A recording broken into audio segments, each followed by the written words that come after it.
Tutulungan sana ka namin kayo ngayon magtanggal ng mga gamit na hindi na nagagamit. Daddy. Hoy, ipapatapon ko na tong TV na sira kasi hindi na nagagamit. Ibantag na mo. Tatapon na. Itatapon na yung sirang TV. Ang bigat yan eh. Hindi, si Foreman na lang bahala.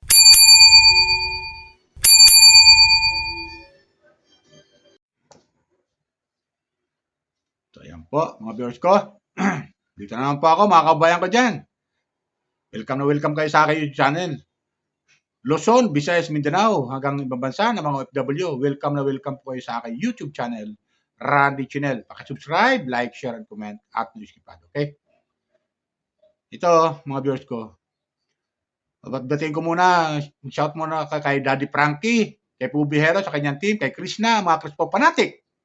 Mga viewers sa Kalingap Lab, Kalingap Rab, at viewers ni Kiabal at Ate Jack, at viewers ni Katekram, at viewers ni Miss Ibana Alawi, at viewers ni Senator Rapi Tulfo. Shout out sa inyo lahat.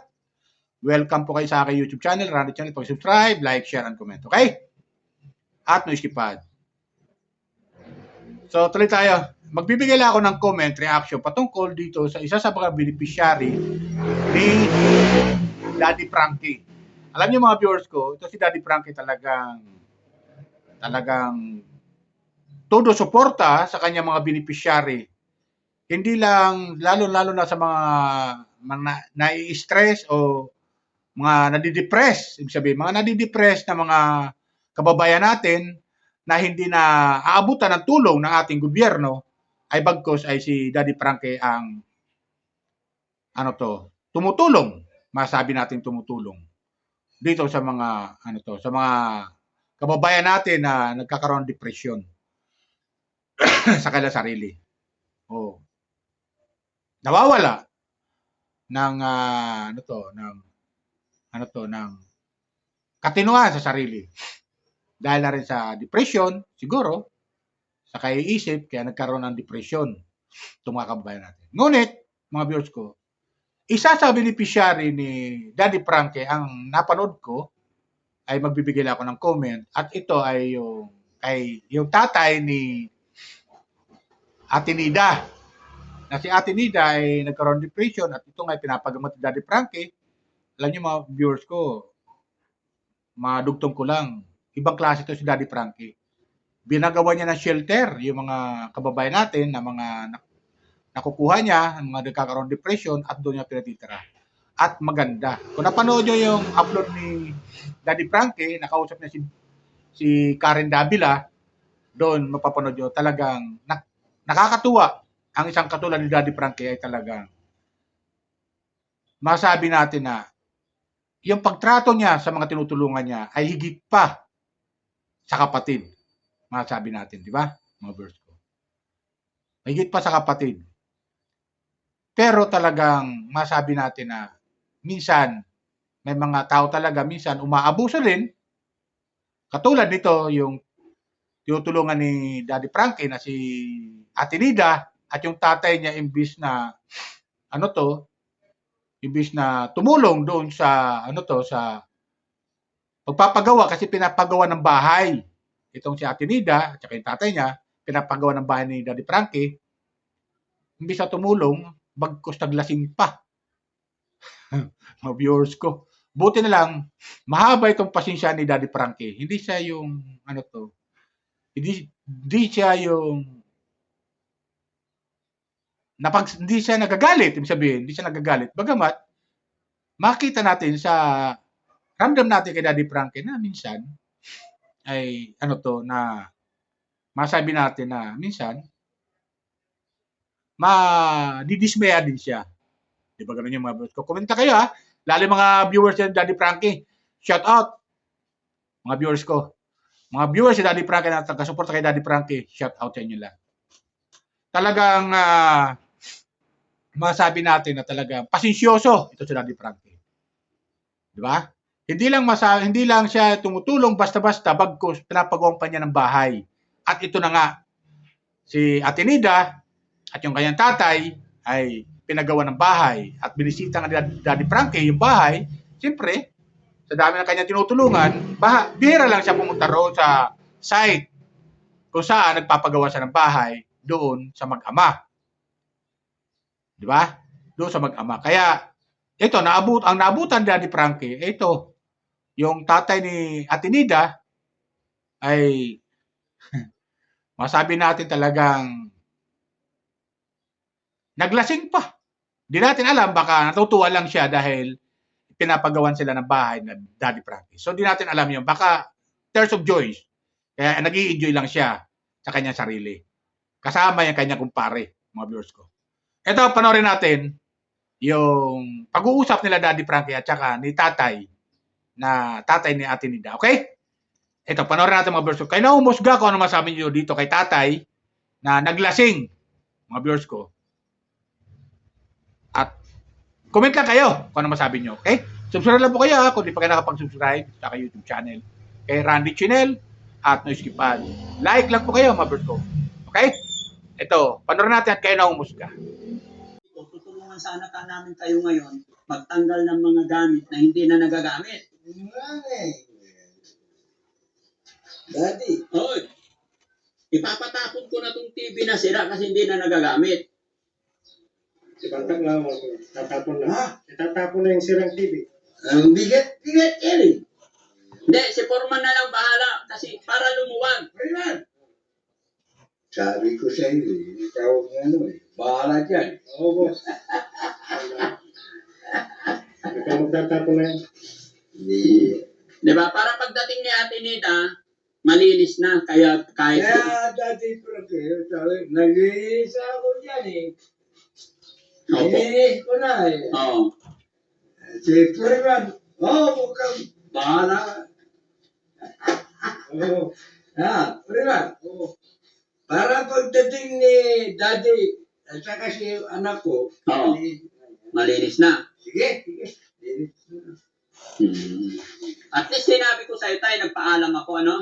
Opo. Na pati yung mga lumang kahoy dyan na sira-sira na. Opo. Kita nyo yan. Maliwalas lang. Ay, yung sabi ko, patayin na yung ano eh, yung duhat, ay ano? Suha. Suha. Oo. Sigurado yan. Kailan? Pagbalik ko. Sigurado. Pagbalik ko. Pagbalik ko, okay na. Okay na, Daddy. I love you. I love you more.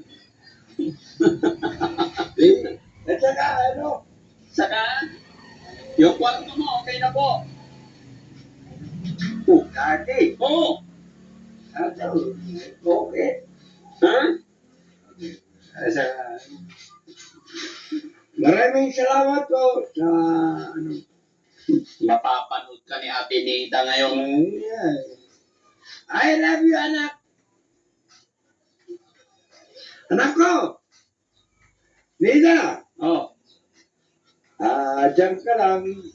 Papunta mo rito. Maganda na. Ang bahay mo. Daddy. Frankie. Opo. Okay. I love you to. At saka mga, Kantahan mo na lang ako, tay. Kasi mainit ang panahon. anong gagatin ko? Love song. I love you. Oo. Di, ano eh, may halo eh. Hindi, walang pakialam yan na ano na yan. Kakanta ka lang eh. So, Ha? Kanta. don't ever leave me. Nagalit ka. Sige, kanta. Say goodbye. Okay. If you do, I will really want. Daddy Frankie. Kanta. Okay. Sige. Tagol. Oh. Video eh. Kanta na. Don't ever be. I love you. I love you more. Sige, kanta. Gusto mo kanta. Ano ba meron? Bakit ang aga na lasing? Dapat mag-inom mga alas 4. Oo. Alas 5. Alam mo. Tapos na yung trabaho. Oh. Tiro-turo. Oh. Si Obang, nasa si Obang? Daddy Frankie. Oh, I love you too. I love you mo. Si Ocampo, nasaan? Ano yan? Ewan ko. Nasaan? Yan. Ha? Yan! Hmm. Ano, si Bandan. Nasaan na yung kanta mo, tay? Isang nga pinapawisan ako sa'yo. Mo? Init eh. Ay, tay, lalo mo pinainit eh. Oh, kami naman, naiinitan. Ay, Chacha. Ah, Chacha, paano ba mag-chacha? Oh, sige nga, tignan natin.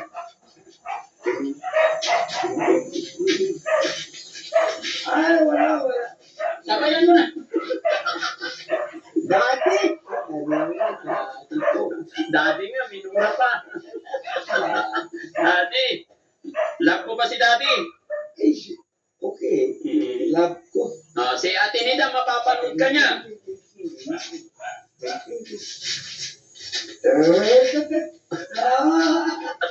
Tagal. Oh, Wala.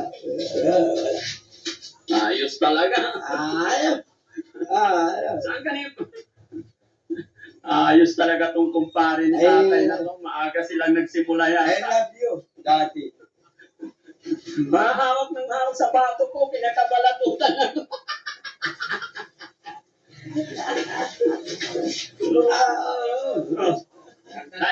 Tay, don't ever leave me.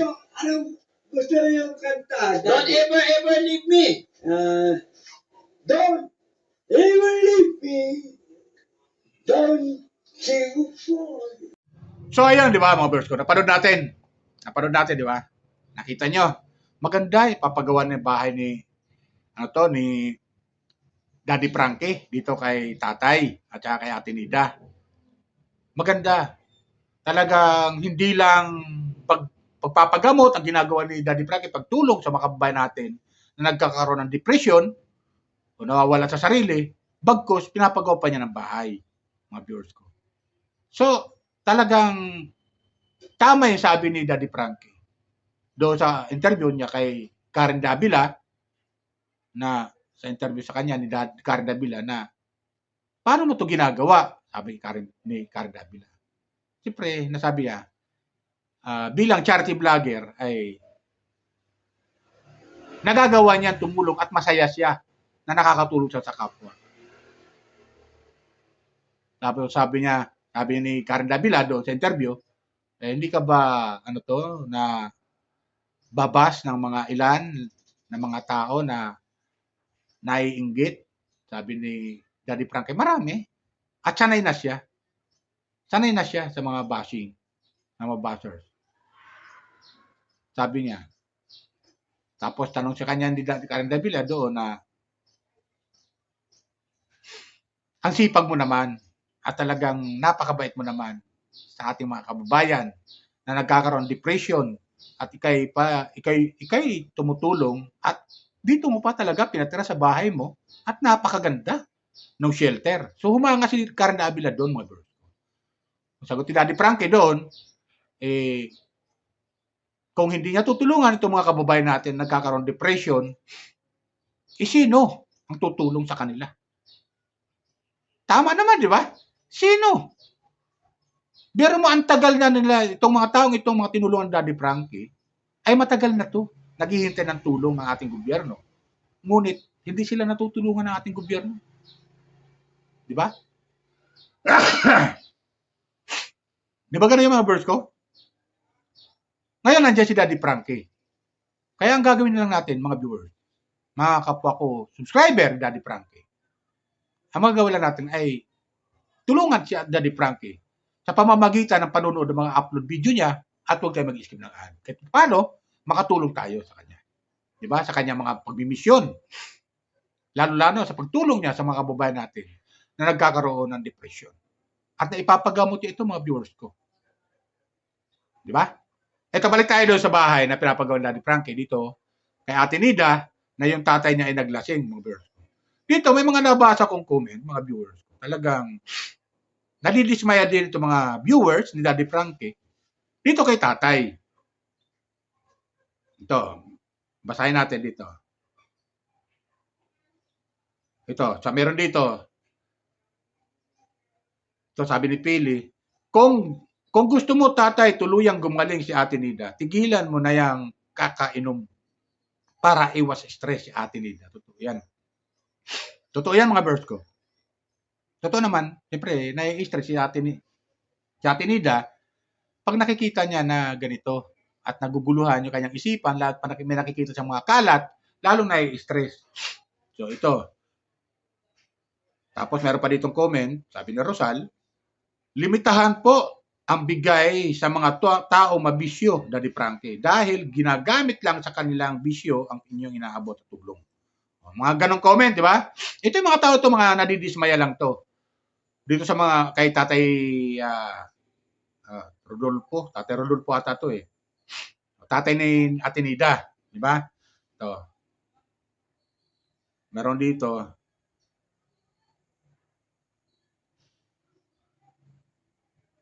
Tapos meron pa dito, sarap buhay talaga pag ulam tipid, pag alak walang tipid.